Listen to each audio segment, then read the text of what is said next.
Et yo tout le monde, donc ici Vmaillé pour une nouvelle vidéo, la vidéo du coup du début de l'année 2024. D'ailleurs, avant de commencer, j'aimerais vous souhaiter à tous une bonne année, une bonne santé aussi d'ailleurs. Et on va parler un peu de ce qui va se passer sur la chaîne du coup pour 2024. Voilà, du coup, il s'avère que c'est la dernière année de mes examens, donc il se peut que vous ayez moins de vidéos. D'ailleurs, j'ai décidé en fait de vous faire un truc du style. Je vais vous sortir des vidéos que quand j'en ai vraiment le besoin, quand il y a vraiment besoin de sortir une vidéo. Sinon, il n'y aura pas tout le temps de vidéos si j'ai pas de sujet dont j'ai envie d'aborder. Donc voilà. Je serai peut-être moins actif du coup que l'année dernière où j'ai fait pas mal de vidéos d'ailleurs pour cette année 2023. Et maintenant, nous allons donc parler de ce qui va se passer sur cette vidéo-là. Donc, on parlait de 2023, et bien en fait, en 2023, j'ai eu un défi que je me suis donné, qui était en faire de regarder au moins une centaine, 200 films. Je suis allé jusqu'à 260 films du coup d'ici la fin de l'année. Et donc, je vais vous parler du coup de ces 260 films que je vais classer un peu comme une tier list. Comme j'avais pu faire une fois aussi en 2023, j'ai oublié vraiment la date, je crois que c'était l'été, en août. Et là, ça va être un peu différent. J'ai fait des petits triptyques, donc 3 affiches par 3 affiches. C'est vraiment long. D'ailleurs, je vais aussi m'excuser de la qualité de ce qu'il pourrait avoir comme affiche. J'ai essayé de faire au mieux avec les affiches que j'ai pu trouver. Et on va les classer par 5 catégories. Donc il y aura les oubliables, les pas mal, les oubliables, les mauvais, les pas mal, les bons et les géniaux. Donc là, on va commencer d'ailleurs par ce qui est oubliable. Donc c'est parti. Donc en parlant d'oubliables, on va donc commencer par, il n'y en aura pas beaucoup, il y aura 2 triptyques, donc en fait 5 films. On va commencer donc par Bullet to the Head avec Stallone. Donc c'est un film qui est assez sympa, avec un Jason Momoa qui joue un méchant assez cool. Mais ça reste en fait du Stallone comme on voit tout le temps, un Stallone qui se bagarre, qui fait un peu son Rambo et tout. Donc c'est assez triste en fait le scénario, donc j'ai pas trop aimé ce film là. Mais en soi ça reste un film regardable, donc, mais je le compte aux oubliables. Ensuite on a Idol Strike avec Jackie Chan et John Cena, qui était d'ailleurs un film très mal noté que j'ai quand même regardé. Et en fait il n'y a pas de scénario, c'est John Cena et Jackie Chan qui font leur move pour sauver des gens, mais il n'y a pas vraiment de scénario. Et c'est vrai que c'est un film que j'aimerais ne pas avoir à revoir et que j'aurais pas voulu voir. Voilà tout. Pour la Ligue des Gentlemen Extraordinaires, c'est assez triste parce que l'idée était originale, elle était intéressante, mais le film n'a pas été aussi bien que je l'aurais pensé.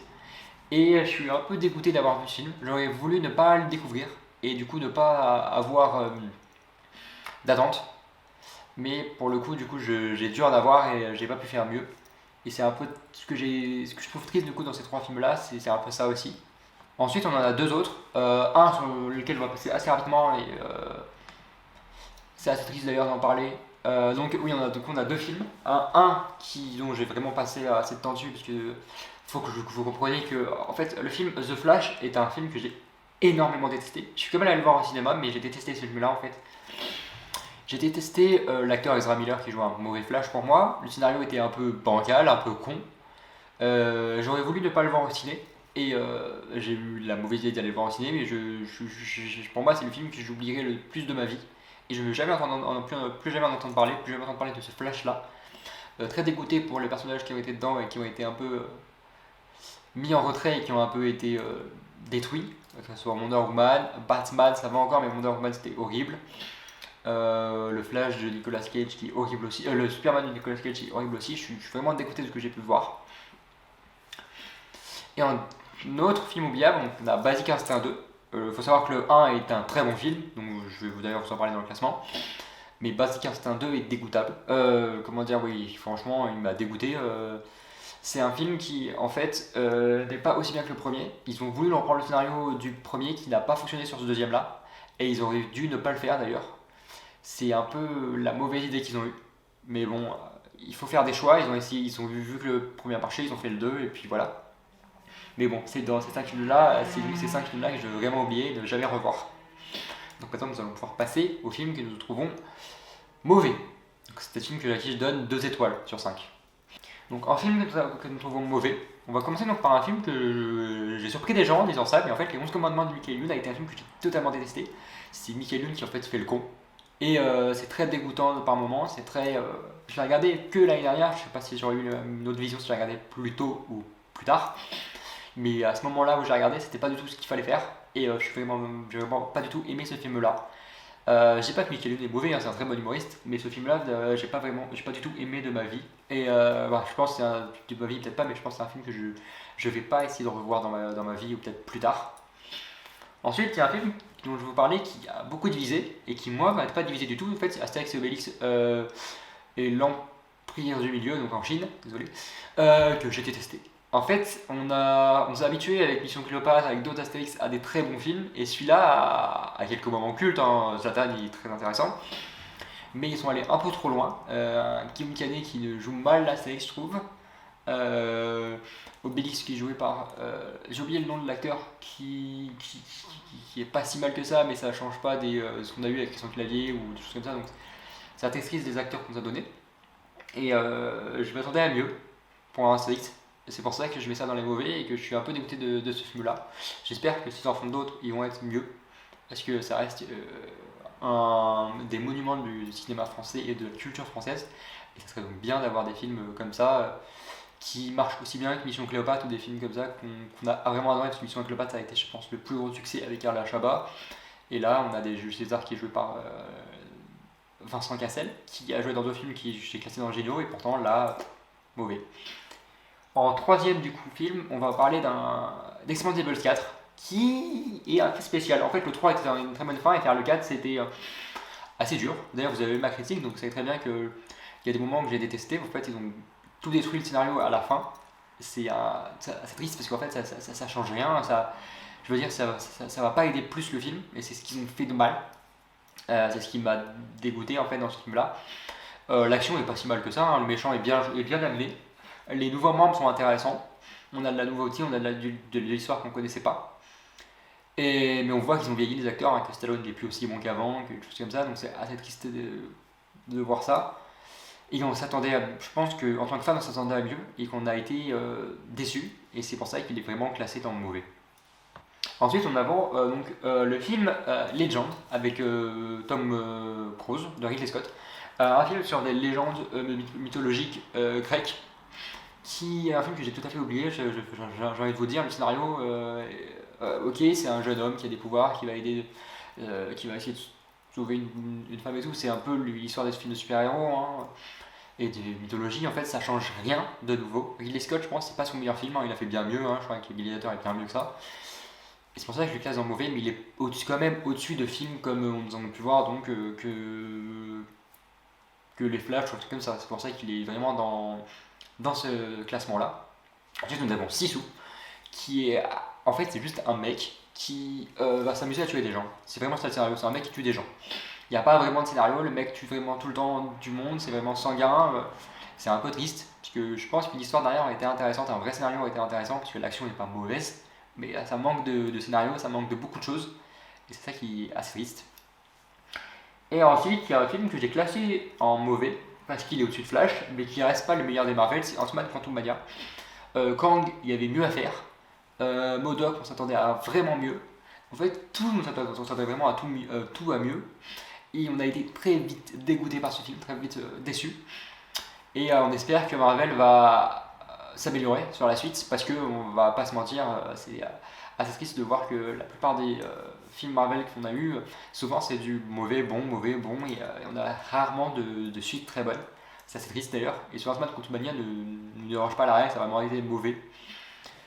Pour ensuite nous donner Gardien de Galaxy 3, je vais en parler par la suite, qui a été très bon. Et donc on s'attendait vraiment à mieux. Et donc pour le dernier, il y en a 4 cette fois-ci. Donc on va commencer par The Marvels, que j'ai vu récemment en streaming. En fait, c'est un film qui a la bonne action, qui a une histoire assez intéressante. Le scénario est quand même pas énormément travaillé. Il est très court, c'est ça aussi qui m'a vite déplu. Les pages génériques sont intéressantes quand même. Et on va pas se mentir que. Ok, les trois femmes travaillent bien ensemble et tout, mais c'est un peu arrivé de nulle part. Et c'est un peu triste en fait. On va se dire que Marvel aurait pu bien mieux faire pour ces films-là, mais ils ont choisi ça, et on ne peut pas leur en vouloir. Il fallait faire des choix, ils ont fait. Et c'est pour ça qu'il est vraiment classé en 2 étoiles sur 5. Ensuite, nous avons Bedelil, une comédie de Frank Gastambide avec Ramsey et d'autres personnages. Ils ont ramené, je me trompe pas, non, je suis pas sûr, c'est Shaquille O'Neal. Non, ils ont ramené Mike Tyson, je ne me trompe pas dans ce film-là. C'est pas une mauvaise idée, ils ont voulu surfer sur une vague d'acteurs américains qui ramènent du monde. Mais bon, ça reste une comédie, comme toutes les comédies qu'on connaît de Frank Gastambide et tout, et ça va pas plus loin. Donc je peux pas lui mettre au-dessus. Il y a de l'humour, mais à part ça, voilà quoi. Et dans le terme comédie, nous avons Sentinelle de Jonathan Cohen, qui est un Jonathan Cohen qui est quand même très drôle, mais qui va se cacher un peu de son humour pour essayer de faire de l'action, d'avoir un scénario qui va pas énormément loin, c'est du nouveau, hein, mais ça va pas très loin, et franchement, une comédie française comme ça, je m'attendais à mieux. Et d'ailleurs, cette année, j'en ai vu des meilleurs, c'est pour ça que d'ailleurs, je vous en parlerai dans les futurs classements tout à l'heure. Mais un dernier film dont je vous parlais, c'est un film de super-héros, c'est Shazam Fury of the Gods. Alors franchement, Shazam la Furie des Dieux, ils ont voulu faire des blagues sur Fast qu'il y a tellement de choses, et ils auraient dû faire mieux. Hein. Franchement, on s'attendait à mieux, on a eu des films de super-héros bien mieux que ça. Et un Shazam qui tente quand même des choses, qui arrive à donner une fin à ce personnage, vu que le DC de Warner va changer pour être celui de James Gunn, donc c'est assez bien comme fin. Mais on s'attendait à mieux, il y a de la bonne action, mais il y a des trucs très tirés par les cheveux qui sont pas intéressants, qui sont un peu spéciaux et qui vont un peu trop loin. Et c'est pour ça qu'il est vraiment classé en 2 étoiles sur 5. Voilà pour les mauvais, maintenant on va aller sur les 3 étoiles sur 5, donc il est pas mal pour moi. Donc on va commencer par le film de 65 avec Adam Driver, qui est un film assez intéressant sur le futur, qui nous fait découvrir des bonnes choses. Il a pas mal de points négatifs, c'est-à-dire qu'il est vite, les scènes d'action sont quand même intéressantes, mais l'histoire va vite être redondante. C'est un peu triste, mais bon, ça reste un bon film pour regarder entre la science-fiction. En fait, il est entre les deux. Franchement, il est pas si mauvais que ça, il est pas si bien que ça, quoi. C'est ce que je peux dire d'ailleurs du film Bedazzled avec Brendan Fraser. C'est un homme qui en fait va être séduit par une femme qui est un peu comme le diable et qui va c'est pas le seul film qui existe, et en fait ça reste toujours dans le même lien de tous ceux qu'on connaît avec ces hommes séduits ou ces femmes séduites par le diable et tout, qui vont donc changer et s'amuser à faire des choses, mais ça va pas loin. C'est un peu d'ailleurs ce que je peux donner au fait au troisième film que je veux parler, Cocaine Bear. En fait, c'est juste un ours qui a sniffé de la cocaïne et qui va être donc un peu taré et qui va donc faire peur à tout le monde. Et c'est juste ça en fait le scénario du film. Ça va pas loin. On a quand même un peu de suspense pour se dire est-ce qu'il a tué des gens, on découvre des traces d'enfants et tout, on se dit est-ce qu'ils ont tué, on va les chercher et tout. Mais à part ça, on va pas loin. Hein. Et c'est un peu ça qui est un peu triste, mais ça reste quand même un film assez drôle, avec de la bonne action et tout, donc c'est pour ça qu'il est quand même au-dessus des films dont j'ai mis mauvais. Mais à part ça, il est pas génial ni bien. Quoi. Ensuite, nous avons donc Divorce Club, qui est pas de cette année, mais que j'ai découvert, qui est une comédie française de Michel Youn et Arnaud Duquesne, qui est pas si mal que ça en fait. Hein. Avec FX de Maison aussi, François-Xavier de Maison, qui est assez réaliste hein, dans les rapports de divorce, qui nous met de la bonne humeur. Comme je disais, Michael Youn, dans les commandements, j'ai pas du tout aimé, mais là, on a un mélange d'humour et d'un peu de sentiment, donc ça joue bien là-dedans. Donc c'est ça, c'est une comédie française que je peux conseiller. Franchement, elle est pas si mal que ça. Ensuite, donc on va à Fantomas, donc avec Louis de Funès. C'est la première fois que je voyais un film de Louis de Funès. Je l'ai découvert à la télé, il est pas mal. D'ailleurs, il va très dans cette catégorie-là. J'ai pas énormément accroché pour voir des suites, mais l'histoire est intéressante. Louis de Funès c'est pas si mauvais que ça. Hein. Franchement, Louis de Funès c'est un bon acteur, mais je vais pas aller voir des suites parce que j'en ai pas vraiment l'envie. Et ensuite, nous avons donc Heart of Stone, qui est sorti en août avec Gal Gadot. Et qui est un film d'espion un peu comme l'extraction et tout, en fait ça reste le même lignée que tous les films d'action et de thriller, de suspense et tout, d'agents secrets, mais ça va pas plus loin. Même s'il y a de la bonne action, l'histoire est intéressante, on va pas aller plus loin et c'est pour ça que je l'ai classé ici. Ensuite on a donc Holoman, qui est assez intéressante hein, parce qu'avec Kevin Bacon, c'est un truc, un scientifique du coup fait des expériences et il devient invisible. Et qui va devenir un peu pervers, qui va jouer un peu de son invisibilité. Et ça va nous mener dans des thrillers de questions, tout comme ça, c'est intéressant quand même. Franchement, je ne l'ai pas classé au-dessus de tous les autres que j'ai pu voir qui sont dans les géniaux bons, parce que j'ai vu mieux. Mais l'histoire m'a intéressé et je suis assez content. Je n'ai pas vu le 2 parce que je suis pas intéressé par voir une suite. et qui le 1 m'a bien assez plu pour essayer de voir une suite. Ensuite nous avons donc en d'autres rétro, donc Meg 2.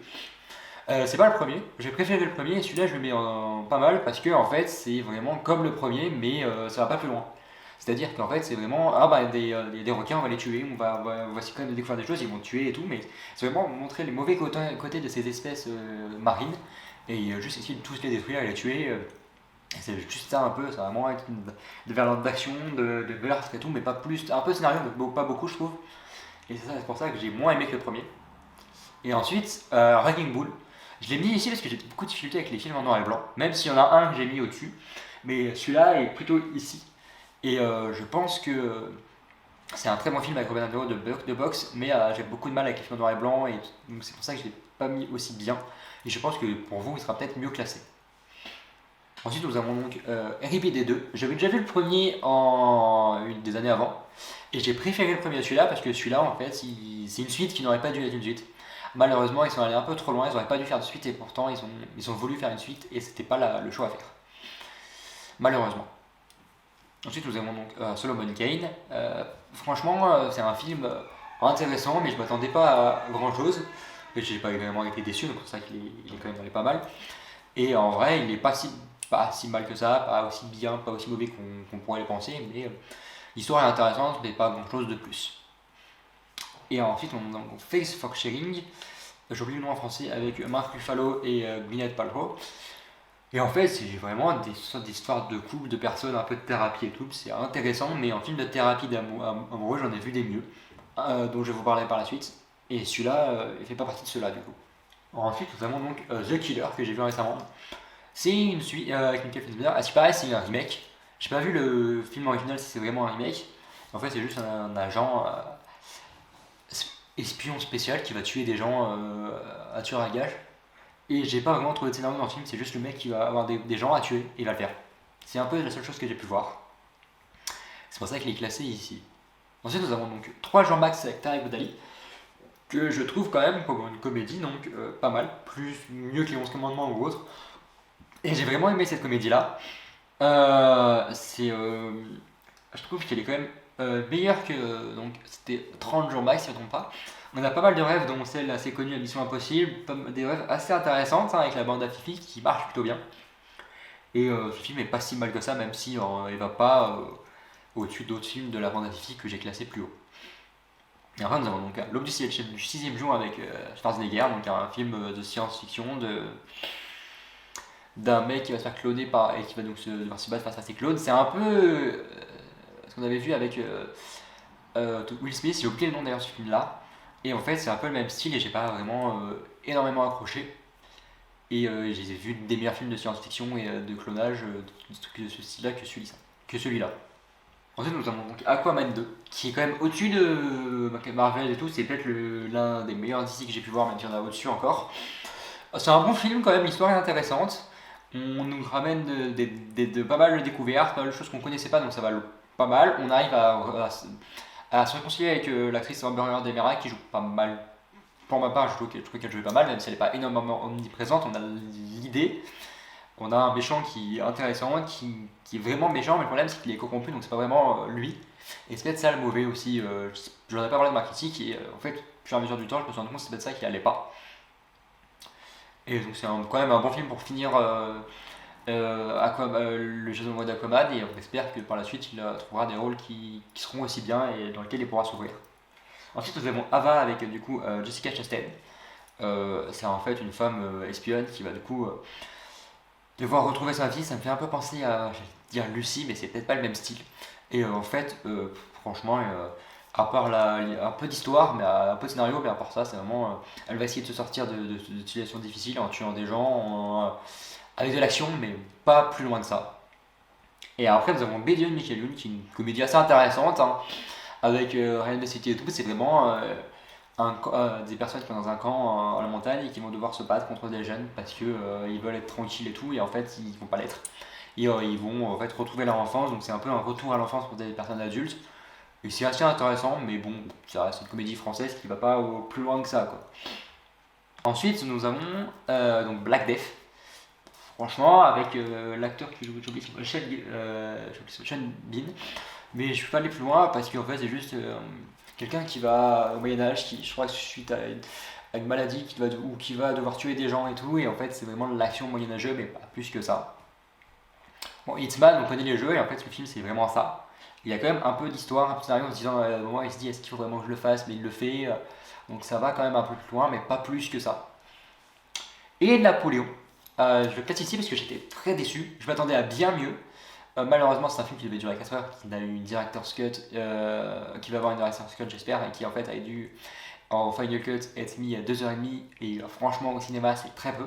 On nous a très vite coupé des scènes de combat, on a vraiment détruit la réalité. Le film, pour les historiens, n'est pas le film qu'il faut voir sur Napoléon. Pour les gens comme moi qui ne connaissent pas trop, il est pas si mal que ça. L'histoire est intéressante, les jeux qu'il fait, ils sont pas si mal que ça. Mais on peut faire mieux et j'espère que cette director's cut des 4 heures, si elle sort un jour, sera bien mieux et nous réconciliera avec ce film qui pourra donc être au-dessus dans des catégories plus hautes. Et pour finir, nous avons donc Renfield avec Nicolas Cage. Donc c'est le diable qui veut donc avoir un employé, un stagiaire, et en fait c'est vraiment ça l'idée du film, c'est le mec qui va essayer de s'en débarrasser et en fait il va toujours être là, le diable, et il va pas réussir à s'en débarrasser, c'est vraiment vivre en fait en tant qu'employé du diable. Avec Nicolas Hoult aussi qui jouait la bête, le fauve chez X-Men. Et c'est pas grand chose d'autre dans ce film-là, donc le scénario n'est pas si mal que ça, mais bon, ça va pas loin. Je le dis souvent, hein, mais c'est vrai qu'il y a beaucoup de films où le scénario va pas si loin que ça. Et ensuite, nous avons donc Zoolander numéro 2, donc le 2, avec Will Ferrell, Owen Wilson, Ben Stiller. Et en fait, le premier est bien, et le 2 est peut-être celui de trop qu'ils auraient pas dû faire, et ils sont allés à le faire. Et il n'est pas aussi bien que le premier, il n'y a pas autant d'humour, et on s'amuse pas autant que dans le premier. C'est pour ça qu'il est ici. Donc maintenant, nous allons pouvoir passer au film que je trouve bon. Donc 4 étoiles sur 5. Donc on va commencer avec de 40 Year Virgin avec Ben Stille. Non, c'est pas Ben Stille. Avec Steve Carell, désolé. Et c'est assez intéressant en fait, c'est une comédie humoristique avec un homme qui de 40 ans qui est très vieux et qui en fait n'arrive pas, qui est toujours vierge et qui va essayer de trouver en fait le moyen de séduire, qui va essayer de cacher ça en étant aidé par quelqu'un de plus connu, de quelqu'un qui a plus de facilité. Et c'est vraiment ça l'histoire du film. C'est ça qui est assez cool et je suis plutôt content d'avoir vu ce film-là. Ensuite, 2001, l'Odyssée de l'espace. C'est un classique que j'ai bien aimé, mais c'est pas le film qui va le plus me faire aimer l'histoire de l'espace. J'ai vu plein d'autres films que j'ai préférés. Il est peut-être un peu vieux, c'est pour ça que j'ai eu de la difficulté à le suivre, mais il est pas mauvais. Franchement, il va très bien dans les bons. Et ensuite, nous avons donc un film Albert Aloès qui a été fait par les créateurs de Tête, une comédie que j'aimais bien. Et là, la comédie est intéressante. Un homme qui a tout le temps peur et qui en fait va être aidé par une femme qui est la femme du méchant, donc c'est intéressant aussi quand même à découvrir.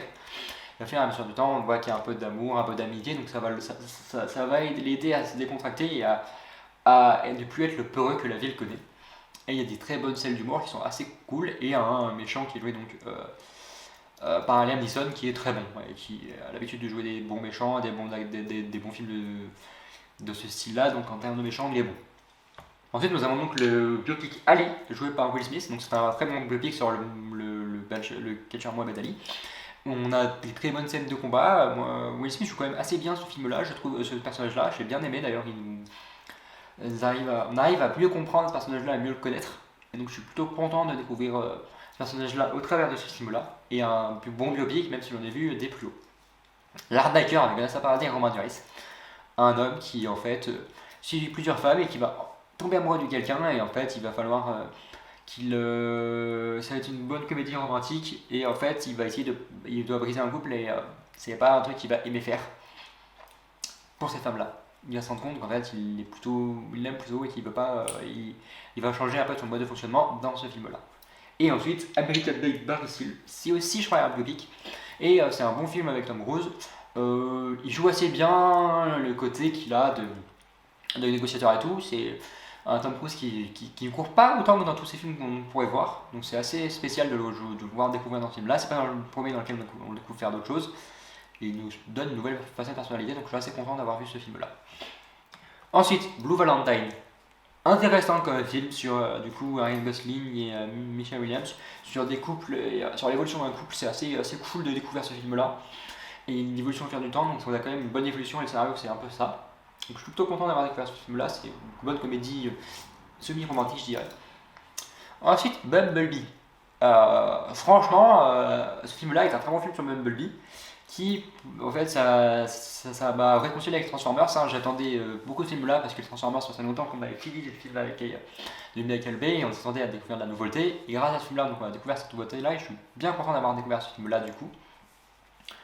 Et ensuite, donc, le film Chevalier avec, j'ai oublié l'acteur, Heath Ledger, un très bon film dans le Moyen-Âge aussi, sur un homme qui, je sais plus s'il est chevalier ou s'il se nomme chevalier, et qui va donc, on va découvrir un peu sa vie, un peu comment il vit, et je crois qu'il y a aussi un peu de séduction, un peu de combat. C'est un film que ça fait un peu de temps que j'ai découvert, donc j'ai un peu oublié, mais j'ai bien aimé ce film là quand même, je m'en rappelle. Ensuite, Click. Ah, franchement, ce film-là, avec Adam Sandler, c'est un film que j'ai vraiment aimé. C'est un mec qui découvre que des kiloman et en fait il peut tout faire à cet moment-là et il va s'amuser avec ça. Il va changer sa teinte de peau. C'est du bon humour qui fait penser un peu avec The Mask. En fait, il y a un objet qui peut faire des actions et donc il va pouvoir faire ces actions-là. Il les fait parce qu'il peut et donc il s'amuse de ça. Ensuite, nous avons Cliffhanger de Stallone. Un des premiers films où en fait il joue un alpiniste. Et c'est Stallone qui fait de l'alpinisme et qui va aussi devoir sauver des gens et donc il va avoir un peu d'action, un peu de Stallone qui va en fait à l'habitude de se battre, il va moins se battre mais il va quand même le faire dans ce film là et donc c'est pour ça qu'il est classé ici, il est quand même pas mauvais et il semble qu'il y a une suite qui serait en préparation, je suis pas content de voir ce que ça va donner. Et ensuite Les Dents de la Mer. Franchement c'était pas un mauvais film, mais le problème que j'ai pour ne pas le classer au-dessus c'est que à l'avoir regardé cette année en fait tu sens que le requin a été fait numérique, a été fait comment dire, ça a été truqué et donc t'as moins cette sensation de peur que les gens pouvaient voir à l'époque. Et c'est ça qui fait que je le classe aussi que en 4 sur 5 et pas en 5 sur 5 alors que c'est un grand classique. Ensuite, Edge of Tomorrow. C'est des films qui est pas mal avec Tom Cruise, ils veulent en faire un deuxième, c'est assez nouveau. Sur du futur, c'est un truc où il y a quand même de la répétition, donc c'est tout qu'on a déjà vu, mais c'est assez nouveau et j'ai bien aimé quand même. Puis El Mariachi, donc c'est pour ceux qui savent que j'aime Desperado et Desperado 2, c'est le premier film du coup de Desperado. Et j'ai bien aimé cette histoire du mariachi pour en fait comprendre comment ça arrive à Desperado 2, et donc c'est assez cool. Mais pour l'époque, c'est le premier film de Robert Rodriguez, c'est quand même assez bien. Robert Rodriguez, c'est quand même assez bien pour l'époque, mais pas plus que ça. Et puis l'Empereur de Paris avec Vincent Cassel, c'était quand même un assez bon film. D'un mec qui va quand même devenir empereur de cette ville. En passant par les tréfonds, c'est plutôt cool de découvrir ce film-là. Je suis assez content. Voilà. Je pense qu'on peut découvrir mieux, mais c'est un bon film sur Paris et sur ce personnage-là. Ensuite, nous avons donc Everything Everywhere All At Once, qui est un film que beaucoup de gens ont regardé l'année dernière ou il y a 1 ou 2 ans, qui était très bon et que les gens ont bien aimé. J'ai mis du temps à le regarder et j'ai vraiment bien aimé. Et c'est pour ça que du coup, j'ai continué à le regarder. Et c'est pour ça qu'il est aussi bien classé. Et Following, le premier film de Christopher Nolan, qui est un bon film franchement. Pour Christopher Nolan, c'est le début de sa carrière, il joue quand même assez bien ce film-là. C'est un très bon film quand même avec des personnages peu connus mais qui est bien. Et le dernier, c'est The Mountain of Kings, qui est un film que j'ai découvert en classe d'anglais, qui est un bon film joué par l'acteur d'Ant-Man dont je jouais le nom. Il y a beaucoup de tristesse et beaucoup de trucs d'amour et tout, c'est assez cool à voir. Donc ensuite nous avons de Golden Compass, j'ai oublié le nom en français, qui est assez cool. J'ai bien aimé l'histoire du petit lion qui se bat et tout, donc j'ai quand même bien aimé ce film-là. Et c'est une mythologie que j'ai très bien aimé et que je suis content d'avoir découvert et j'espère en découvrir plus s'ils en font d'autres films de ce style-là. C'est un peu comme Le Monde dernier, donc je suis plutôt content d'avoir découvert ce film-là. Ensuite nous avons Alexandra Bullock et George Clooney, Gravity. Donc c'est un très bon film quand même que j'ai très bien aimé. Je suis plutôt content d'avoir découvert ce film-là d'ailleurs. Mais il n'est pas aussi au-dessus des Interstellar de films comme ça, donc c'est pour ça qu'il est classé ici. Et Insomnia, avec Al Pacino et Robin Williams et Hilary Swank, c'est un très bon film quand même, de Tarantino, non c'est de Nolan celui-là. Et ça parle encore du temps, en fait, cette trilogie du temps continue, c'est même pas sa trilogie, c'est son histoire du temps continue, et on découvre le fur et à mesure du temps, de son histoire du temps, et donc, je suis plutôt content d'avoir découvert ce film-là, et c'est plutôt un bon film. Ensuite, nous avons Jerry Maguire. Donc, quand je parlais de American Made Barry Seal, qui a un Tom Cruise qui change découvrir une facile personnalité, c'est un peu ça. C'est un bon film, qui joue un agent sportif et on découvre quelqu'un d'assez spécial, d'assez nouveau. Pour moi, qui est Tom Cruise dans la Mission Impossible, dans les Top Gun, c'est assez nouveau et je suis plutôt content d'avoir découvert cette personnalité-là. Et c'était un très bon Tom Cruise et ce film-là est peut-être l'un des films que j'ai adoré de cette année, même s'il y en a qui sont au-dessus. Magnolia. Un film pas mauvais. L'histoire est intéressante. Franchement, je suis plutôt content d'avoir découvert ce film là, c'est pas le style de film que je regarde de base, et pourtant j'ai bien aimé. C'est pour ça qu'il est classé ici. Et donc je vous parlais de Meg 1 à un autre trouble, j'ai préféré celui-là parce que c'était nouveau, le scénario était beaucoup plus travaillé, il y avait beaucoup plus d'histoire, beaucoup plus de recherche scientifique que dans le premier. C'est pour ça que je l'ai mis plus au-dessus et qu'il est classé donc ici dans le bon et que je suis content de l'avoir découvert pour nous donner ce film-là. Minority Report avec Tom Cruise. Celui-là aussi, c'est un très bon film. Il court un peu plus et c'est un film de Spielberg et on découvre l'histoire en fait, une histoire qui fait un peu penser à tout ce qui est ordinateur, réflexion, IA et tout. Donc c'est un peu ça qui est pas mal, c'est que c'est assez, ça vous fait poser pas mal de questions. Tom Cruise qui joue bien aussi. Malheureusement, ça fait un peu penser, je trouve, beaucoup à Edge of Tomorrow, mais il est quand même pas mal. C'est pour ça qu'il est classé ici. La Bulle. Franchement, Clint Eastwood, La Bulle est peut-être un de ses meilleurs films avec Grand Torino. Je sais plus si je voulais classer, mais je crois que oui. Je sais plus si je l'ai vu l'année dernière ou il y a plus longtemps, mais c'est un très bon film que j'avais aimé. Et Clint Eastwood joue très bien ces rôles-là d'un homme qui en fait ne sait pas. Là, ce rôle-là, c'est vraiment un homme qui fait la mule et qui en fait est tellement aimé par les gens et par les filles qu'il c'est tellement un vieux bonhomme que personne s'en doute. Et c'est pour ça qu'il joue très bien son rôle et qu'il arrive à faire ce qu'il fait et ça donne des situations assez cool.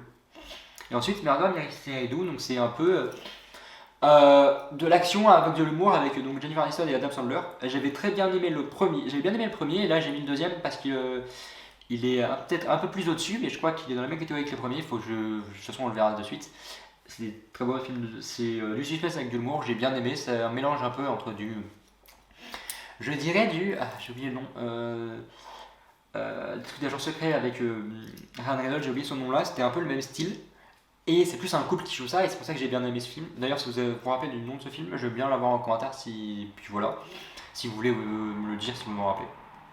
Et voilà, des films aussi que j'ai bien aimé, c'est les films de cette année comment dire,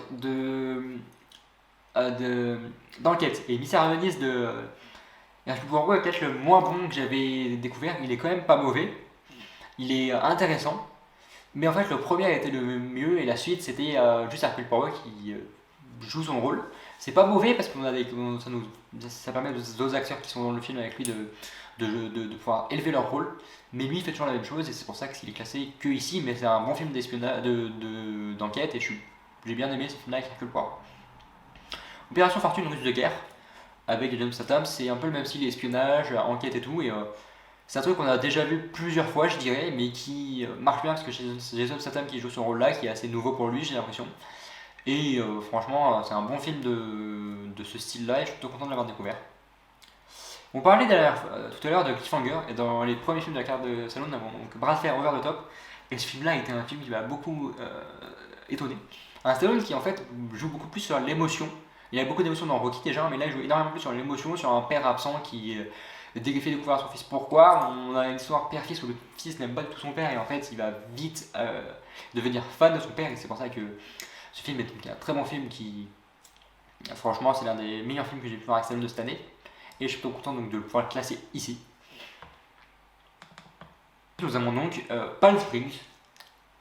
Bon, l'affiche, vous pouvez mal, mais en fait, c'est juste Adam Sandler et qui joue avec une femme, j'ai oublié son nom, qui a joué aussi, je crois, dans How I Met Your Mother. Oui, enfin, c'est peut-être le killer. Enfin, la suite. Et c'est un film, en fait, c'est des personnes qui, en fait, sont coincées dans une boucle temporelle et qui vont devoir vivre avec ça. Et en fait, c'est un truc qu'on connaît, mais qu'on a découvert plusieurs fois dans beaucoup d'autres films. Mais celui-là, il marche assez bien parce que c'est beaucoup plus comédie. C'est assez. Les jeux, Andy Samberg joue très bien ce rôle-là. Je suis donc content d'avoir cet esprit-là dans ce film-là. Et ça donne une nouveauté qui fait qu'il est ici et que je suis plutôt content de l'avoir découvert. Ensuite, nous avons donc Pineapple Express avec James Franco et Seth Rogen. Je crois que c'est l'un des premiers films que j'ai vu c'est l'un des films que j'ai vu le plus ancien de Seth Rogen et qui est pas mal. Alors, franchement, c'est un trio d'amis qui s'amusent à faire un peu les tarés et qui jouent bien ce rôle-là. Et c'est ça qui est assez cool dans ce film. Je sais pas si je le reverrai, mais franchement, je ne veux pas le revoir. La rage au ventre de Jake Gyllenhaal avec Jake Gyllenhaal. Franchement, ce film sur la boxe est intéressant. C'est vraiment un homme qui doit vivre qui doit combattre pour vivre et qui en fait va devoir suivre sa vie, devoir élever sa fille, va avoir sa femme aussi. Ça fait un peu penser au Creed aussi. Et qui est très bon pour cet esprit-là. Et je suis très content d'avoir découvert ce film-là et je suis content de le foutre ici. Franchement, franchement, comment dire, je vous le conseille. Les trois derniers films du coup de cette catégorie bons. Alors Rango avec Johnny Depp, c'est un peu le même style que Albert à l'Ouest. C'est vraiment un personnage qui est tout tempéré et tout, qui va quand même et qui va au final, au fur et à mesure du temps, s'élever et qui va donc nous donner des bonnes situations, qui va finir par être shérif, qui va finir par bien jouer à la fin son rôle et qui va du coup calmer sa timidité, calmer sa peur pour réussir. Et c'est pour ça que j'aime bien Johnny Depp. Vous voyez un peu cette démarche aussi, un personnage qu'on avait dans le Jack Sparrow et tout, donc ça c'est assez drôle à voir. C'est une mélange d'humour et d'action avec un peu d'émotion assez cool. Raya le dernier dragon de Disney. Je m'attendais pas à découvrir ce film d'animation qui est plutôt bien. Franchement, pour un Disney, je suis plutôt content d'avoir découvert ce film. Je suis plutôt content de ce film-là. Et franchement, je suis content de ce que Disney peut nous donner des fois.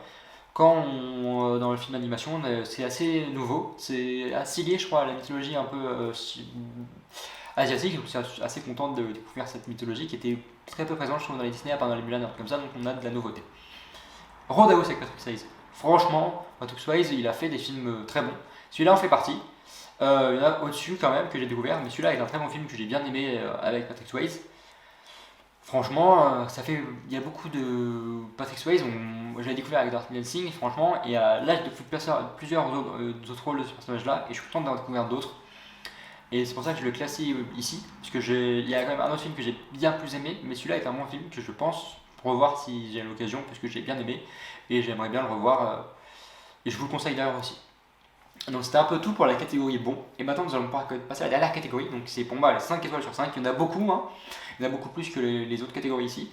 Bien sûr, vous pouvez ne pas être d'accord, donc c'est pour ça que vous pourrez faire votre propre tier list, me dire vos propres avis sur ces films-là, mais c'est comme ça que moi je l'ai vécu, et c'est pour ça qu'on va pouvoir passer à cette catégorie-là, et que je puisse vous expliquer un peu mieux, même s'il y en a beaucoup de vous avez les critiques, donc vous allez vite comprendre pourquoi ils sont ici. C'est parti.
Donc on va commencer déjà par pour moi les deux gros succès de cinéma français, vous avez dans la fiche derrière là. Le Trois Mousquetaires d'Artagnan, qui est au-dessus de Milady, qui est franchement, j'ai lu la critique, franchement j'ai adoré ça devant les jeux de Vincent Cassel, de Eva Green, de Romain Duris, de François Civil, qui est pour moi le D'Artagnan parfait. Franchement, je suis content de ce film-là, il est très bon. Franchement, je suis content d'avoir un film comme ça chez nous, fait par nous, avec des bons acteurs français, et ça donne du nouveau et ça redonne de la gloire à ce film, à ce roman d'Alexandre Dumas. Pareil pour Mousquetaires Milady, hein, franchement il est très bon. Beaucoup plus de luminosité, je suis content d'avoir découvert ça aussi, comme je l'ai dit dans ma critique. Et il est franchement, pour moi, c'est du 5 étoiles sur 5, même si il est un peu en dessous de D'Artagnan, parce que j'ai peur qu'ils aient envie de faire une troisième film qui soit la suite de trop. Et un autre film que j'ai découvert, c'est Cette vie de Will Smith. Franchement, ce personnage-là, qu'il a joué dans ce rôle-là, c'est. En fait, je me rends compte qu'il a beaucoup de difficultés et qu'il joue avec ça et que c'est tellement dur pour lui et qu'il doit vivre sa vie, c'est tellement dur pour lui et le rôle qu'il a dans ce film est très dur et Will Smith joue très bien. On arrive à avoir de l'empathie et franchement, pour moi, c'est l'un des meilleurs rôles que Will Smith ait pu avoir dans sa carrière et je suis content du coup d'avoir découvert ce film-là. Et donc, je vais parler d'un autre qui est aussi bien. Ensuite, cinéma de Spider-Verse. Je pense qu'on savait déjà qu'il allait être question des 5 sur 5. Il est aussi bien que Spider-Verse, on a découvert le personnage Miguel O'Hara, Spider-Man 2099 est génial. J'attends la deuxième partie parce que franchement, ce film-là a été l'un des meilleurs films d'animation que Sony a pu nous sortir, qui pour moi mérite l'Oscar et on verra s'il l'a, mais il a été battu par, je crois que c'était Le Garçon et le Rond, je sais plus qui c'est qui l'a battu pour les Golden Globes, mais bon, on a des très bons films d'animation et celui-là en fait partie. R, franchement, avec Ben Affleck sur du coup Michael Jordan. Ah, franchement, sur les Air Jordan, comment c'est arrivé et tout, le film est génial. Je m'attendais pas à découvrir ce Ben Affleck là et je suis content de l'avoir découvert dans ce rôle là. Franchement, je suis content de ce qu'on peut nous donner et c'est pour ça qu'il est ici et qu'il est classé aussi bien.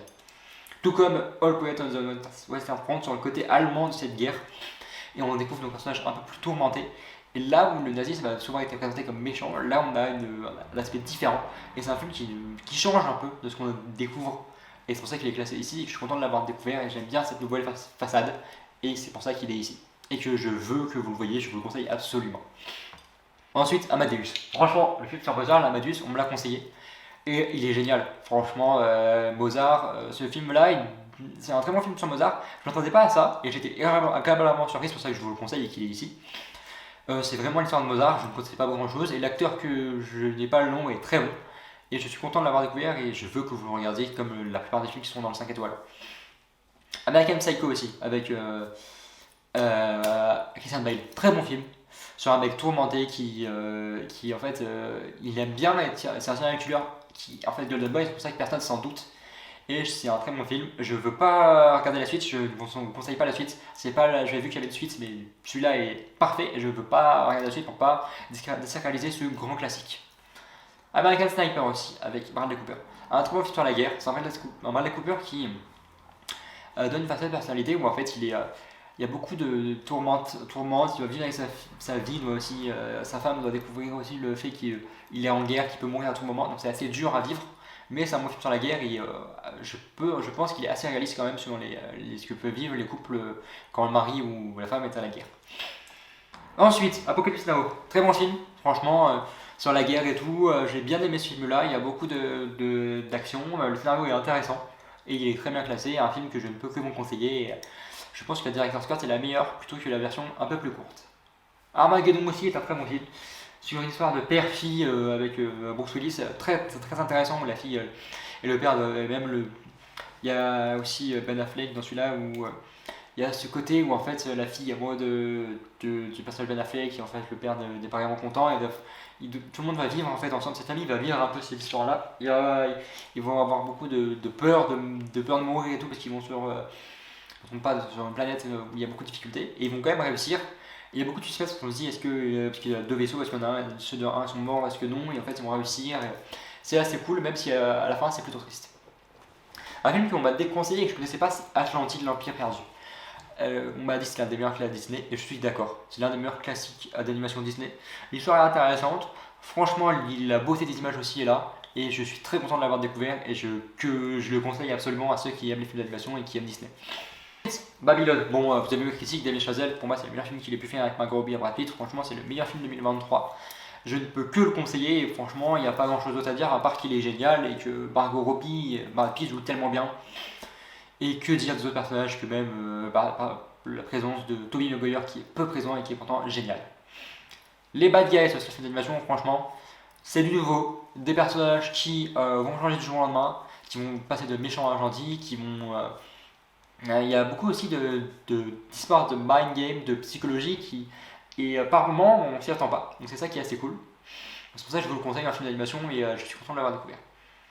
Aviator avec Leonardo DiCaprio. Aussi ce film de biopic, je ne m'attendais pas à ce film-là, je l'ai découvert sur Prime, je ne savais pas à quoi m'attendre. Et franchement, DiCaprio joue si bien que ça, je pense qu'il aurait pu mériter un Oscar pour ce rôle-là.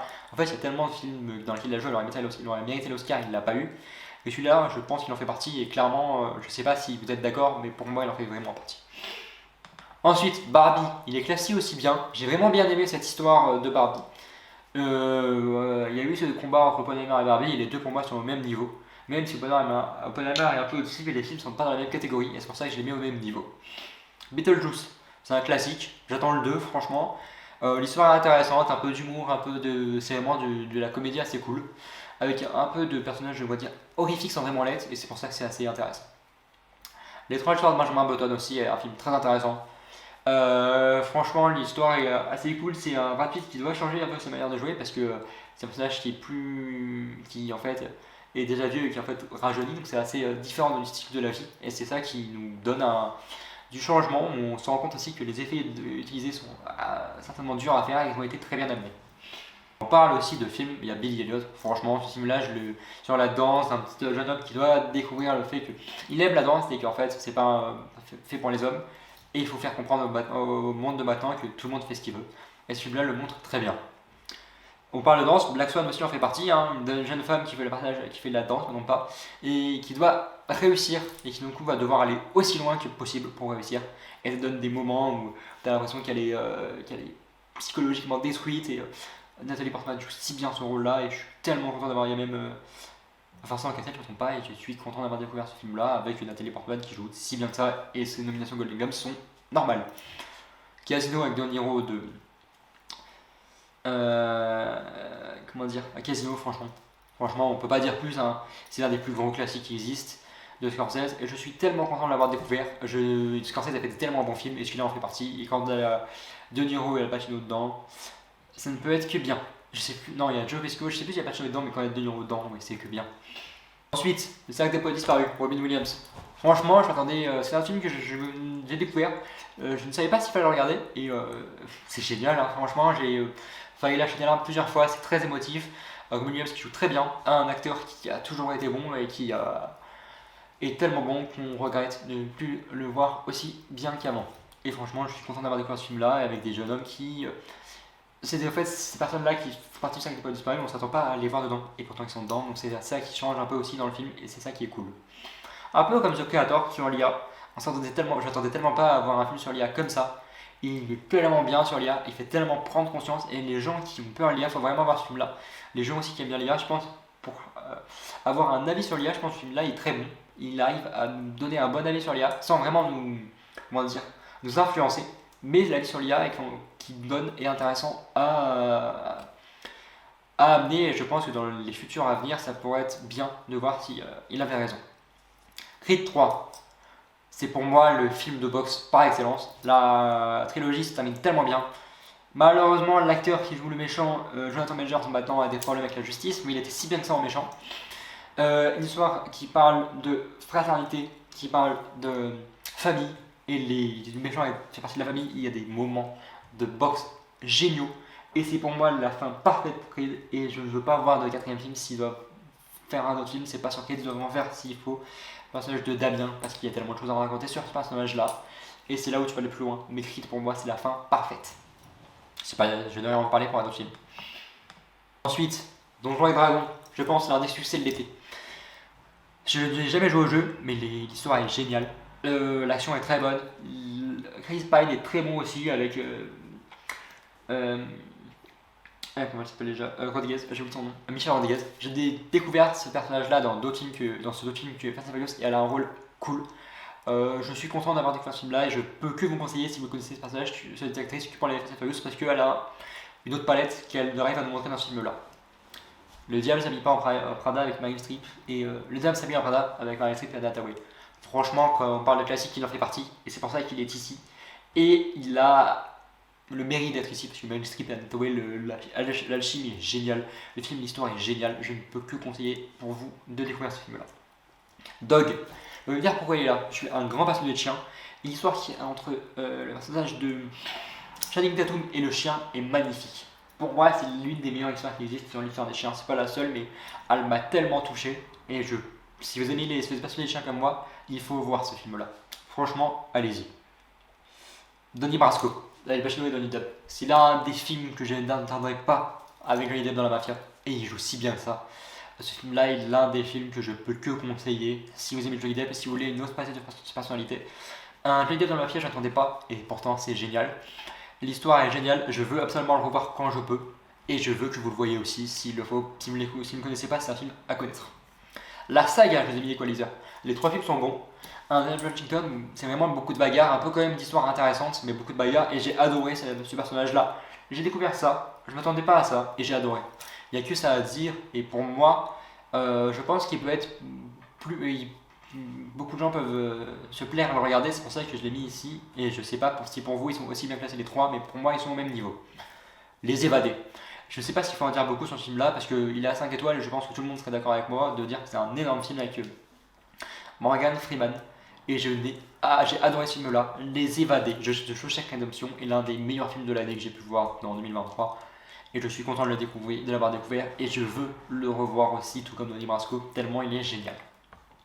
Extraction 1 était génial, franchement Chris Hemsworth est génial dans ce rôle d'Extraction, franchement l'histoire était géniale, j'ai adoré découvrir ce film là avec Chris Hemsworth, c'est pour ça qu'il est là. Et à côté, Extraction 2, le film est encore mieux, il a encore plus d'action, encore plus cool, on a une suite avec le 1, donc tu te perds pas, c'est génial, et tu mets une possibilité d'un 3ème, pour moi c'est là où il peut faire une très bonne trilogie, mais attention à pas aller trop loin et à pas faire un film de trop.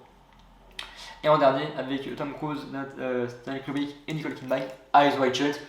Franchement, ce film-là est intéressant, je m'attendais pas à cette histoire-là. Et j'ai été surpris agréablement. J'aimerais le revoir parce qu'il y a beaucoup de moments que j'ai un peu oubliés. Et je pense qu'il est bien classé et je pense qu'il est aussi à voir comme en fait tous les films de cette catégorie. Je pense arrêter de le dire parce que tous les films de cette catégorie doivent être à voir. The Fabelmans, l'histoire du Golden Globes de Spielberg. Et l'histoire est intéressante. Je sais pas si c'est l'histoire qu'il a fait sur lui-même, une autobiographie, mais elle est bien. C'est assez réaliste et je suis content d'avoir eu cet aspect-là où tu te dis c'est possible que ce soit vraiment son histoire à lui. Et si c'est vraiment son histoire à lui, elle est cool. Et il n'a pas eu de la facilité dans sa vie et c'est pour ça que je suis content de voir que on nous montre la difficulté que c'est de faire des films. Ensuite, The Freedom Writers, que j'ai aussi vu en classe d'anglais en cours, que j'ai adoré. Des personnages qui font partie d'un ghetto, qui apprennent en fait apprendre à écrire, apprendre à s'ouvrir aux autres. Et c'est là où, avec Hilary Swank, on a de la nouveauté, la découverte qu'on ne connaissait pas. Et ça change tout l'aspect du film et c'est très émotif. Et c'est un des films sur la que j'ai le plus aimé. Football Jacket aussi de Stanley Kubrick. Un très bon film. Franchement, sur la guerre et tout, franchement, il y a des scènes hyper marrantes, des scènes hyper cool, des scènes hyper tristes aussi, et de l'action à gogo, mais qui, pas énormément quand même, de la bonne action. Je dis à gogo, mais en fait pas vraiment. Et c'est l'action qu'on veut sur la guerre du Vietnam. Fury, c'est la même style de guerre, un Brad Pitt génial, des gens qui doivent vivre cette guerre et qui ont beaucoup de difficultés et qui nous amènent ces moments-là. Et je peux pas dire plus en fait, il faut juste voir le film pour comprendre pourquoi il est aussi bien. Pareil pour Gangs of New York de Scorsese, il faut voir le film pour comprendre pourquoi il est aussi bien parce que DiCaprio joue aussi bien, Daniel Day-Lewis en méchant aussi est génial, Cameron Diaz aussi, franchement, c'est soit l'un des premiers films de DiCaprio aussi, il est assez jeune et j'aime bien ce qu'on nous a montré et c'est pour ça qu'il est ici. Et pour comprendre mieux, je pense qu'il faut vraiment voir le film. Et la dernière fois, je parlais de Patrick Swayze, pourquoi Roadhouse n'est pas au-dessus et que du coup il est là, c'est Ghost. C'est le meilleur film que j'ai vu de l'année avec Patrick Swayze. Cette histoire de fantôme, cette histoire de Patrick Swayze et de. Je joue toujours les bons acteurs. Et c'est triste parce que c'est l'actrice qui joue aussi dans Sister Act. Elle est géniale. On a de la nouveauté, on a du sentiment, on a Patrick Swayze qui va jouer un fantôme, c'est hyper dur. Et il joue ça si bien, t'as l'impression qu'il est réel. Gifted. avec Chris Evans. Très surpris de ce qu'on a pu nous montrer. Très content aussi. Et c'est pour cela qu'il est classé ici, Gifted. Avec Mackenzie Grace qui a grandi maintenant et qui est promis à un grand avenir. Une fille surdouée et qui, dans le film, c'est une fille surdouée, donc il doit vivre avec son oncle et qui a des difficultés à vivre avec ça. Gilbert Grape, Johnny Depp qui doit vivre avec DiCaprio, qui est le plus jeune de sa famille et qui est la difficulté, qui est malade mentale. Et DiCaprio est génial, mais Johnny Depp dans ce rôle-là aussi. Les deux de ce film-là m'ont surpris et m'ont ému. Franchement, j'aurais voulu que DiCaprio ait un prix, je ne sais pas s'il en a eu, mais l'Oscar était presque déjà là pour lui dans ce rôle-là. The Goodfellas, avec De Niro, Joe Pesci, et ben franchement, film de gangster, film de mafia, tout est dans ce film-là, et c'est le film parfait sur ce style de film-là, et c'est pour ça qu'il est aussi bien. Good Will Hunting, Robin Williams, Matt Damon. L'histoire est géniale. Un jeune homme qui va avoir un psy, qui va tomber fou amicalement de ce psy, et qui va tellement l'aider comme le psy joué par Williams, c'est une sorte de figure paternelle, et ça va tellement changer l'avenir. Il y a aussi Casey Affleck, Ben Affleck, ça va changer tellement l'histoire de Will Hunting joué par Matt Damon, et ça donne... non, il n'y a pas Casey, il y a juste Ben Affleck, mais ça donne des... Il y a Stellan Skarsgård aussi, mais ça donne des trucs impressionnants. Et Robin Williams a été, je pense, au pic de sa carrière avec ce film-là, tout cas avec tout ça qui a disparu. On parlait des très bons films Marvel. Gardiens de la Galaxie 3, je pense qu'il n'y a pas de grande chose à dire, c'est la fin parfaite. Une histoire émouvante sur Rocket. Franchement, c'est le meilleur Marvel à ce jour que j'ai pu voir en 2023. Et depuis bien longtemps d'ailleurs, même 2022, je pense qu'il est même au-dessus de Doctor Strange 3, 2. Et je pense que c'est ce que James Gunn fait de mieux. Et il a fait ça avec... C'est parfait en fait, c'est la trilogie parfaite, il a fait ça avec une telle aisance, et c'est la trilogie parfaite chez Marvel. Le Grand Bleu, l'histoire là, franchement. L'histoire sur le dauphin, sur l'histoire des plongeurs aussi, c'est si beau que ça. Je m'attendais pas à découvrir ça. Et ben, j'ai été surpris et je suis content que ce film existe. Franchement, il porte tellement bien son nom aussi, parce que l'histoire de l'eau aussi, l'affiche est magnifique, et le film en soi est si beau que ça. Et aussi beau que ça. Gran Turismo. On s'attendait pas à découvrir un film sur un jeu de voiture avec cette ampleur-là. Nouveauté impressionnante. C'est le film de course qui a le mieux marché de cette année. Il est au-dessus de Fast and Furious 5, 10. Franchement, il est clairement au-dessus. Et je suis content qu'il existe. Et franchement, quand on parle de course, de jeux de voiture, ce film-là est par excellence celui auquel je penserai à partir de maintenant. La haine aussi, en termes de classique de film, elle est géniale. Noir et blanc est difficile, il est quand même dedans. J'ai quand même pas mal de difficultés avec Noir et blanc, mais il est dedans parce que j'ai adoré. Tout comme cette saga, parce que vous allez avoir par la suite les autres suites, Hannibal, avec Anthony Hopkins. Ce thriller psychologique, il est impressionnant. Ça te mindfuck tellement, et pourtant il est génial. Et je suis content des fois ce personnage d'Hannibal. Moi qui aime pas l'horreur pourtant, le personnage d'Hannibal Lecter est l'un des personnages horrifiques préférés à partir de maintenant. Je parlais donc des 4 films. Hannibal Rising avec Gaspard Ulliel est génial. Il n'est pas aussi bien, je pense. Il est spécial, c'est le début de Hannibal.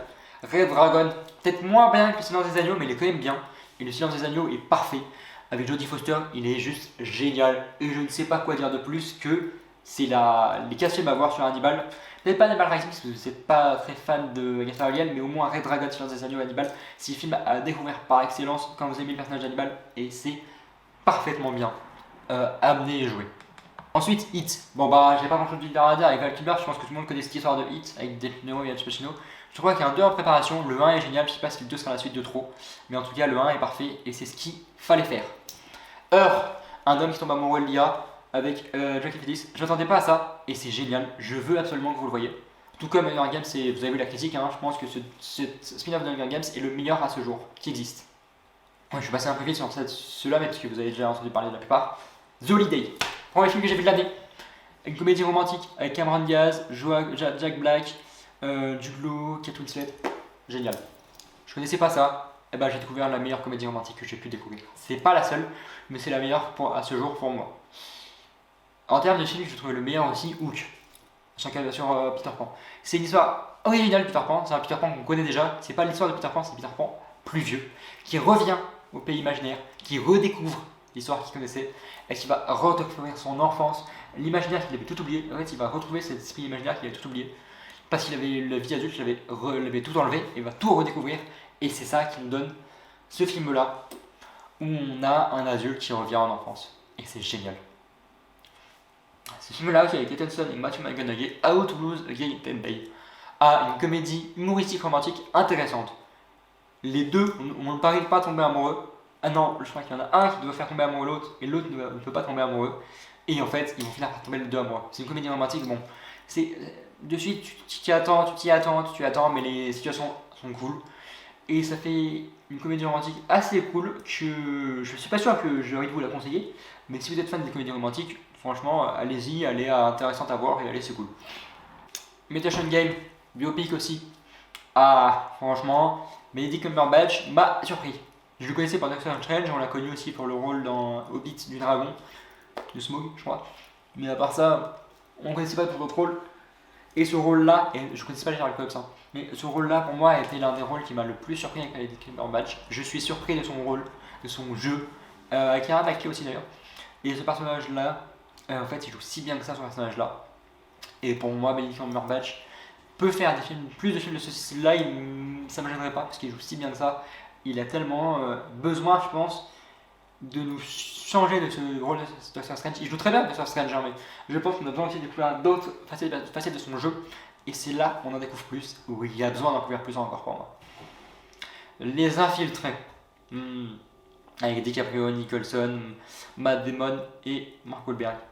Désolé, mais franchement, l'esprit de produit en croix qui est entre tout ça, tu t'es un peu perdu, tu comprends pas tout, mais tu arrives quand même à suivre ce film-là. Et pour moi, ce film-là est l'un des rôles de DiCaprio. En fait, pour moi, à chaque fois que DiCaprio joue, il aurait mérité l'Oscar parce qu'il joue si bien. Il y a tellement de rôles, de films dans lesquels j'ai découvert DiCaprio, où j'étais surpris qu'il n'ait pas eu de prix aussi élevé. Il a eu tellement de temps avec The Revenant, et pour moi, The Revenant, c'est pas le meilleur film pour lui donner l'Oscar. Et c'est ça que j'ai découvert avec DiCaprio dans le film que j'ai découvert cette année, c'est que il est si bon, et il lui manque tellement de prix en fait pour moi. On parlait d'espace, la dernière fois avec Gravity, il y a une demi-heure, comme ça, il y a quelques temps dans la vidéo. Interstellar a été pour moi le meilleur film d'espace que j'ai découvert de l'année, avec le temps qui est toujours dedans. Et c'est du Nolan par excellence. Il nous fait parler de son temps en parlant d'espace en même temps. Il arrive à lier les deux sujets sans que tu t'en rendes compte, sans que tu te dises c'est possible. Avec de l'humour, de la tristesse aussi. Les personnages sont géniaux. Matthew McConaughey est si émouvant. Il nous fait passer aussi tellement d'émotions. Ah, franchement, Interstellar est peut-être le film de Nolan que je vais revoir le plus de fois possible s'il le faut. Et Richman avec Al Pacino, De Niro et Joe Pesci. Ça aussi, c'est plus récent. C'est des personnages plus vieux. Mais il joue tellement bien ce rôle de mafia, de trucs comme ça. Et pourtant, en fait, ils ont toujours été connus pour ces rôles-là, hein, De Niro, Al Pacino et Joe Pesci. Et ils jouent si bien ces rôles-là, mais on voit aussi de l'évolution avec l'âge. Et ce film-là est un très bon film, si je ne me trompe pas, c'est du Scorsese aussi. Et c'est du Netflix, donc il est assez facile à découvrir. Et pour moi, franchement, quand il y a Al Pacino et De Niro ensemble dans un film, c'est juste génial. Et Joe Pesci, il apporte un plus aussi, ce petit nerveux, qui fait qu'il est aussi bien que ça. Un film que j'aime bien aussi, c'est I, Tonya, sur une patineuse. Biopic avec Margot Robbie et Sebastian Stan. Je m'attendais pas à découvrir ce biopic sur leur patinage artistique. Je ne regarde pas ça, je connais pas ça du tout. Et ben Margot Robbie nous a changé de Barbie, de tous les films de Harley Quinn, de tous les films dans lesquels on l'a vu. On a vraiment déjà dans Babylone, elle avait évolué énormément, mais je trouve que là dans celui-là, en fait c'est l'avant-évolution de Babylone. Elle avait déjà évolué dans celui-là, dans Babylone, elle est presque au pic de sa carrière. Je pense qu'elle peut aller encore plus loin. Elle n'est pas si vieille que ça. Je pense qu'elle peut avoir un Oscar dans si peu de temps. Peut-être pas cette année, mais je pense qu'elle peut aller loin et qu'elle est première de grandes choses. Je vais vous parler d'un film aussi là, c'est Jolie, que j'ai découvert en cours d'anglais. Un film danois ou des pays du nord de ce qui est Suède, Danois, Finlande, Danemark, Norvège. Et je suis impressionné. C'est un homme qui a fait le choix de la prison, qui va du coup devoir aider un homme, un prêtre et tout, et les deux vont se lier d'amitié. C'est hyper émouvant. Tu t'attends pas à ça. Tu t'attends pas à ce que ce jeune homme, il va détruire un hôpital dans lequel vit le prêtre, c'est un homme qui n'aime pas ça, qui va devoir vivre avec ça, et en fait, il va se lier avec ces personnages. Je sais pas, c'est une maison quand ça s'arrête. Il va être tellement triste quand la plupart des quand ils vont partir. Il va aussi devoir vivre avec le personnage du coup de ce prêtre, personnage qui est donc a tellement doit donc tellement faire aussi. Et ce jeune homme qu'il a pris sous son aile, à la fin il devient adulte, on le découvre avec un enfant, une femme, et on voit l'évolution du début du film. Et c'est peut-être un film que je n'aurais pas pensé voir dans cette année, et que j'ai pu avoir la chance de voir. Et pour moi, si vous devez voir un film, c'est lui. Si un film en 2023 que je n'ai pas vu et que j'aurais regretté de ne pas avoir vu, c'est absolument lui. Et pour moi, s'il y a un film que vous ne connaissez pas, que vous devez voir, c'est lui. John Wick 4, c'est peut-être la suite de trop, mais il est bon quand même. La fin est géniale, le problème étant qu'elle a été un peu désacralisée et que je suis un peu triste de cette fin-là. J'aurais pu le mettre plus bas, c'est vrai pour ça, mais ça reste John Wick. La quadrilogie pour moi est géniale. Et j'espère qu'ils vont pas aller jusqu'au 5, et s'ils le font, j'ai peur que ce soit celle de trop. Ensuite, on a le monde de King's Speech, avec Colin Firth. Là, un roi, qui n'arrive pas à parler parce qu'il bégaye et tout, qui doit réussir à parler. Et c'est tout le fil rouge du film, avec la Madame Carter. Et franchement, Colin Firth joue si bien ce rôle. Je n'attendais pas à ce rôle-là pour Colin Firth, et il joue si bien. Et je suis content d'avoir ce côté, parce que le bégaiement, c'est un truc assez courant. Et les gens ont tellement de difficultés à vivre avec. Et là, il n'est pas vraiment désacralisé, mais il est bien amené. Et il n'est pas détruit dans ce film-là, il est quand même bien. Bon, on parlait des films mystères, d'enquête et tout. Knives Out, à couteau tiré, avec Daniel Craig. Étonné. Daniel Craig, j'ai découvert pour les James Bond et tout, mais je savais pas qu'il était capable de jouer le personnage Benoît Blanc aussi bien. Et ce personnage, franchement, pour moi, il a découvert ce rôle dans lequel il doit continuer. Si Benoît Blanc doit être dans un troisième film, dans une trilogie, ça doit finir par une trilogie, je vais voir ce troisième film. Parce que c'est un peu du style de Hercule Poirot, sans être du style de Hercule Poirot, parce qu'il y a moins d'arrogance du personnage.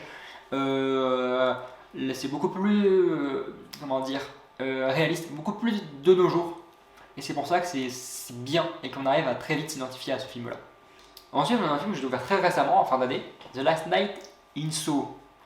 Une jeune femme couturière qui va en fait vivre l'histoire d'une personne imaginaire. Et dans le film, en fait, tout va se lier.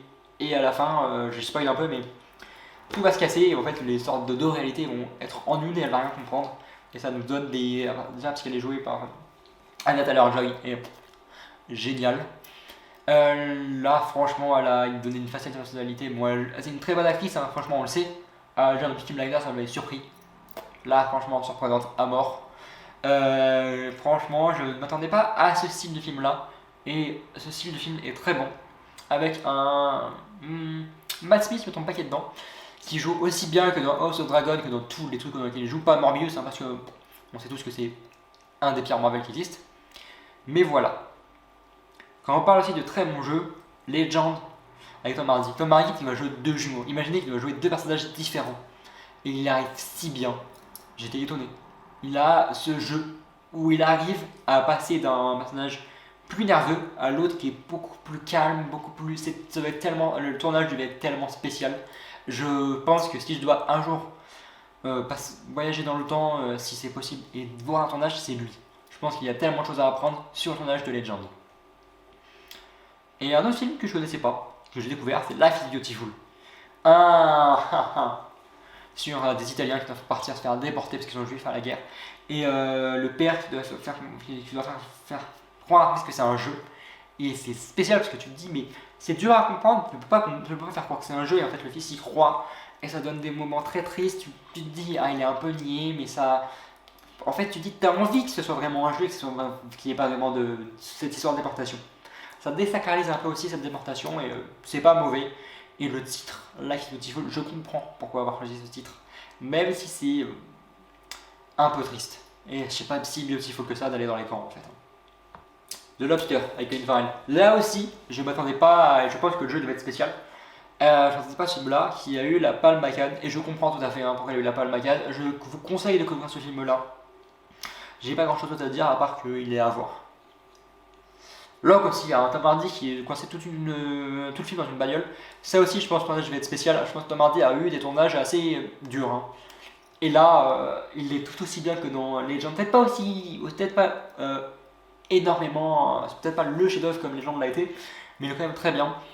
Et Tom Hardy, quand vous voyez Legend ou Locke, on sait qu'il a une très bonne carrière et que, outre les Venom, il est tellement bon dans ce qu'il peut faire.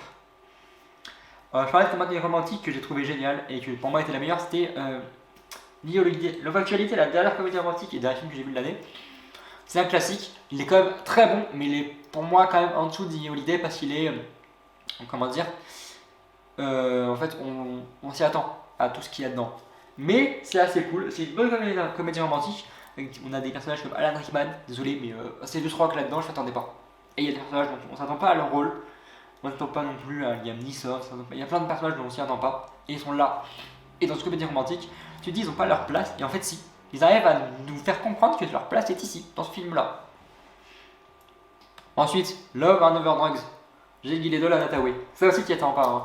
Un mec qui en fait s'amuse à draguer les femmes, qui va tomber amoureux d'une femme finalement, et qui va du coup devoir changer un peu son mode de vie pour réussir à cette femme-là. Il y a une vraie histoire là-dedans, un amour. Une très bonne comédie, un Jake Gyllenhaal qui joue très bien. Anna Hathaway, j'ai toujours aimé cette actrice-là, que ce soit dans Le Diable s'habille en Prada ou dans celui-là. Et Jake Gyllenhaal est un personnage qui nous a bien amusé dans ce film-là et qui nous fait passer par quelques sentiments assez intéressants, de l'émotion aussi assez cool. De Machinist. Je pense que quand on parle de Christian Bale, qu'il a fait American Psycho, Machinist aussi fait partie des gros films qu'il a pu faire. Et désolé, mais la perte de poids qu'il a dû avoir, c'est impressionnant. Un acteur qui puisse faire ça, je pense qu'il y en a très peu. Et franchement, c'est peut-être l'intrigue la plus folle que j'ai découvert, le suspense le mieux amené de tous les films que j'ai pu découvrir dans cette année 2023. Et je pense que, je sais pas si je le reverrai parce qu'il est dur à suivre, mais il fait partie des films que je pourrais revoir des milliards de fois tellement il est bien. Super Mario Bros le film, je sais pas si je vais en parler parce que tout le monde sait que c'était la découverte de l'année, hein, avec Barbie et Oppenheimer. Ben oui, c'est le film d'animation par excellence de Super Mario. Bon, j'avoue que mieux vaut la VF parce que Chris Pratt n'arrive pas à faire l'accent. Par contre, je suis un grand fan de Jack Black et je la VO de Bowser juste pour la chanson. C'est ça que je veux. Même si la chanson en VF est pas mal non plus, hein. Mais franchement, Mario, film d'animation qui est génial. Et s'ils veulent faire un univers DS, enfin des Nintendo là-dessus, de Sega ou je sais plus, enfin, je sais plus qui c'est qui fait de Mario Bros et tout, allez-y, hein. Puis il y a tellement de choses à faire. Et si vous faites aussi bien que celui-là, vous allez réussir. Je parle au réalisateur bien sûr. Marriage Story, tellement réaliste sur le divorce, tellement réaliste avec Adam Driver, tellement réaliste. On a l'impression d'y être. On a l'impression, moi qui ai vécu l'univers Super Power, j'ai l'impression que j'avais revécu ça dans ce film-là. Et c'est ça qui est bien avec ce film-là, la réalité. Et Adam Driver joue si bien son rôle aussi de mec qui est partagé entre la violence, entre l'énervement et la tristesse. Franchement, Adam Driver quoi, il est bon. Parce que la chanson donc ça déjà qu'elle était bonne en termes de jeu d'acteur. Mimi Farrow, Sam McLaughlin et Emilia Clarke, une très bonne comédie romantique, assez attendue. Quand je veux dire attendue, c'est que l'action on s'y attend assez bien. C'est pas nouveau, mais c'est assez cool quand même. Et j'aime cette idée qu'ils ont eue dans ce film-là. Il y a beaucoup d'émotions. En fait, ça fait penser à Fundamental Kindness parce que c'est au début les deux, qui sont Sam Claflin qui joue l'handicapé, le personnage de Fundamental Claflin qui joue le personnage aussi en volant, ils vont faire semblant d'être fous, un peu con, pour faire fuir les gens. Et comme on a le personnage du coup, c'est Paul Rudd qui joue dans Fundamental Kindness, j'ai retrouvé, et là Emilia Clarke qui joue, et bah ils vont pas se laisser faire, et ça va amener ça. Un film aussi de Nolan que je m'attendais pas, c'est Memento. Memento. C'est l'un des thrillers psychologiques les plus impressionnants que j'ai découvert. Et je suis content de l'avoir découvert. Et franchement, classique. Ils ont impossible d'être reconnus partie 1. Peut-être le bémol, c'est d'en faire en 2 parties. Mais on a beaucoup de nouveautés. On arrive aussi à passer à autre chose, c'est-à-dire qu'on nous donne enfin de la mort. C'est bon. Les personnages ne sont pas des survivants. Enfin, on a de l'avancée. Et les personnages qu'on découvre aussi, vraiment plein de points clémentifs. Ah, ne m'attendais pas dans ce film-là à ce qu'elle joue aussi bien. Et je pense qu'elle a découvert le rôle, la suite en fait, si je te donner, soit chez DC, chez Marvel, même si elle doit quitter le super-héros, on sait où elle peut aller. Ensuite, No Country for Old Men. 4 nominations aux Golden Globes. Normal, hein. Franchement, normal pour moi. L'histoire est intéressante. Les personnages qui sont dedans aussi. Josh Brolin est très bon. Rien à dire. Ensuite, Julia Roberts, une grande. Je ne pouvais pas passer ma vie sans avoir vu ce film. Du coup, je l'ai vu.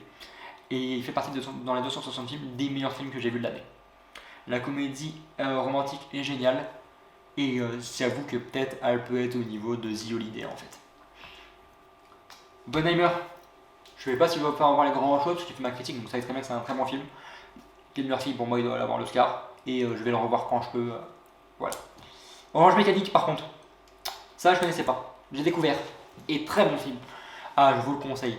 Stanley Kubrick nous a donné une histoire un peu comme La Purge. J'ai pas vu La Purge, mais je sais que c'est un peu le même style. Et j'aime. J'aime. Je pense que La Purge, je peux aimer. Et peut-être c'est le même film que je vais regarder par la suite.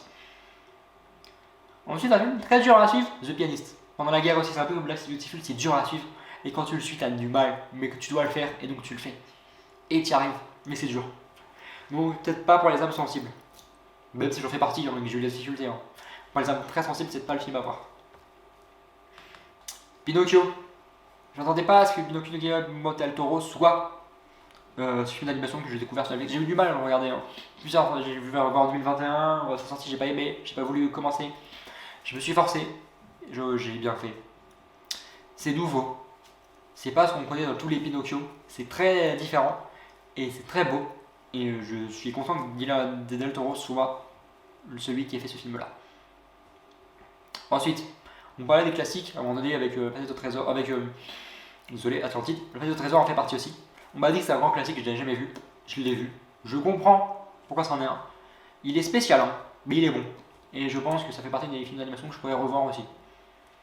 Tout comme Point Break, qui n'est pas un film d'animation, mais désolé, mais j'ai vu les Brésilien, il fallait que je voie un jour Point Break. Hein.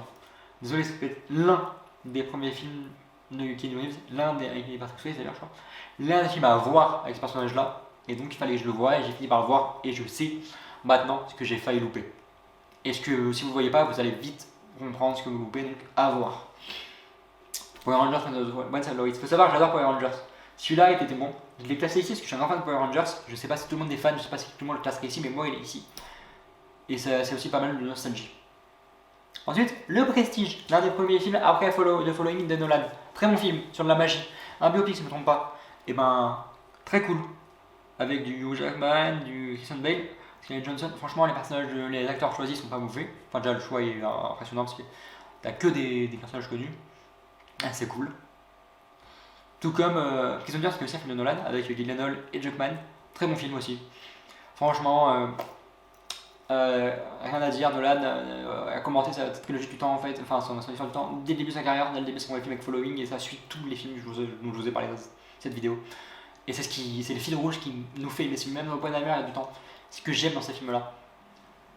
Et franchement, à voir. Franchement, j'ai vu tous les films de Tarantino, là, tous les films de Nolan. Je pense qu'à un moment donné, il faut le faire aussi quand on est fan de cinéma. Purple Heart. On va parler d'histoire un peu de guerre, un peu comme l'histoire avec American Sniper. C'est un peu le même style, Purple Heart. Sauf que là, c'est une femme qui doit se marier avec un inconnu. Et qui va faire l'armée, qui va apprendre à le connaître, apprendre à l'aimer. Et c'est une histoire d'amour géniale. Franchement, inattendue. Et le 2, j'ai hâte. C'est l'histoire la plus inattendue que j'ai pu avoir sur les films d'histoire d'amour un peu gay aussi de cette année sur Netflix. On parle aussi de films inattendus. Le film avec Dustin Hoffman et Tom Cruise, Rain Man. Dustin Hoffman est le personnage du film, pour moi il vole la vedette à Tom Cruise, il est génial. Je m'attendais pas à ce film, c'est un personnage qui est handicapé, un peu comme Gilbert Grape. Et à voir, c'est de dire que Dustin Hoffman était très bon dans ce rôle, il est très bon dans ce rôle. Et Tom Cruise doit ensuite améliorer son jeu et être au niveau. Il y arrive, hein. Et franchement, c'est pour ça que ça donne un film aussi bien que ça. Quand je dis aussi de se mettre au niveau, c'est comme dans Ray. Hein. Jimmy Fox devait se mettre au niveau du personnage qui est Ray. C'est ce qu'il a réussi à faire. Il a réussi à le faire, mais il faut jouer un personnage aveugle, hein, c'est dur. Et là, il a réussi à faire vivre Ray Charles dans ce film. Et c'est pour ça qu'il est ici et que je veux que vous le voyez.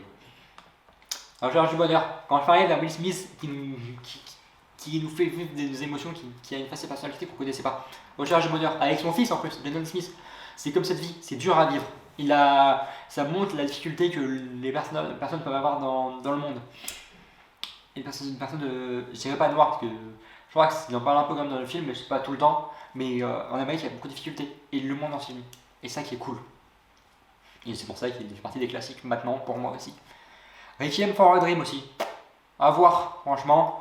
Bah, faut pas être épileptique par contre, hein, parce que franchement, il y a des trucs, il y a du travail d'épilepsie, de couleurs, de taré et tout. Ne le soyez pas à voir si vous voulez pas avoir des épilepsies. Mais un bon film à voir. Roméo et Juliette aussi de Shakespeare. DiCaprio et en Roméo. C'est nouveau parce qu'on s'attendait pas à ce style-là quand on regarde Roméo et Juliette. Et ce style est bien amené. C'est beaucoup plus, j'ai l'impression, au goût du jour, beaucoup plus réaliste qu'une pièce de théâtre. C'est plus l'aspect film et c'est ça qui marche bien. Désolé, comédie française, c'est peut-être la meilleure comédie française des Canards Chabat. Je ne connaissais pas, j'ai découvert. Je ne savais pas que c'était aussi bien. C'est culte. Et je peux que dire que je regrette de ne pas l'avoir vu plus tôt. Et ceux qui m'ont dit d'aller voir, merci. Ensuite, Rush. Avec Chris Hemsworth, j'ai oublié l'acteur qui joue le méchant Baron Zemo. J'ai oublié son nom. Génial. Daniel Ogle. Génial. Sur des pilotes rivaux. Un peu comme Ford vs Ferrari, mais c'est très différent. Et Chris Hemsworth a ce rôle et Daniel Brühl, les deux, ont l'impression qu'ils incarnent parfaitement le personnage. Je sais pas si après le tournage, ils ont dû se détacher de leur rôle et tout, mais j'ai l'impression qu'ils étaient dans le personnage. Et c'est ça qui nous donne cette rivalité géniale. Et ce film-là, Rush, je ne savais pas qu'il existait. Et je suis content de savoir qu'il existe maintenant. Maintenant, on va parler de la saga Transformers que j'ai découverte. Enfin, la saga Transformers que j'ai vue cette année en entière. Elle est géniale, hein, avec Michael Bay. Je suis content qu'elle existe et j'espère, parce qu'il y a Rise of the Beast où je vais parler par la suite, qui est bien aussi. J'espère que cette nouvelle saga qui risque d'arriver sera aussi bien. Parce qu'il faut passer après cette saga-là qui était déjà la meilleure qui existait de Transformers. On parlait de films aussi de biopic, celui sur Mars avec Matt Damon.